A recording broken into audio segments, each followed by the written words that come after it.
మాజీ సీఎం కిరణ్ కుమార్ రెడ్డికి రాజంపేట ఎంపీ మిథున్ రెడ్డి సవాల్ విసిరారు. ఉమ్మడి రాష్ట్ర సీఎంగా ఉన్నప్పుడు ఎవరి దగ్గర డబ్బులు తీసుకోకుండా న్యాయంగా పనిచేశావా అని ప్రశ్నించారు.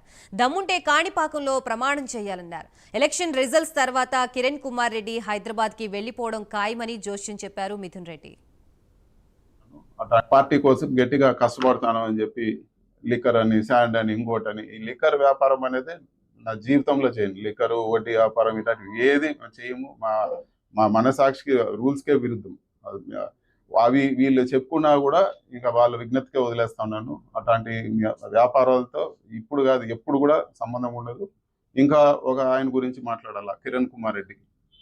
ఆయన 10 ఏళ్ళు ముఖ్యమంత్రిగా ఉండి ఊరు వదిలి పారిపోయినాడు. అతనుకు విశ్వాసం అనే మాట విలువ తెలియని వ్యక్తి. కాంగ్రెస్ పార్టీ చేసింది, కాంగ్రెస్ పార్టీ వదిలి చెప్పుల పార్టీకి పోయినాడు. చెప్పుల పార్టీ నుంచి మళ్ళీ కాంగ్రెస్ చేరినాడు. మళ్ళీ ఇప్పుడు ఆస్తులు కాపాడుకునేదానికి బీజేపీకి వచ్చినాడు. ఇక్కడికి వచ్చి వ్యక్తిగతంగా మాట్లాడుతూ ఉన్నాడు. ఈమె నిన్న కూడా ఏదో చెప్పారు, ప్రమాణం గిమానం అని. సరే, నేను కిరణ్ కుమార్ రెడ్డికి సూటిగా చెప్తాను, నువ్వు చెప్పిన కాణిపాకంలో నువ్వు ప్రమాణం చేయి. ముఖ్యమంత్రిగా నువ్వు ఏమాత్రం డబ్బులు తీసుకోకుండా న్యాయంగా పనిచేసినావని నువ్వు చెప్పే కండిషన్లు అన్నిటికీ నేను వచ్చి ప్రమాణం చేస్తాను.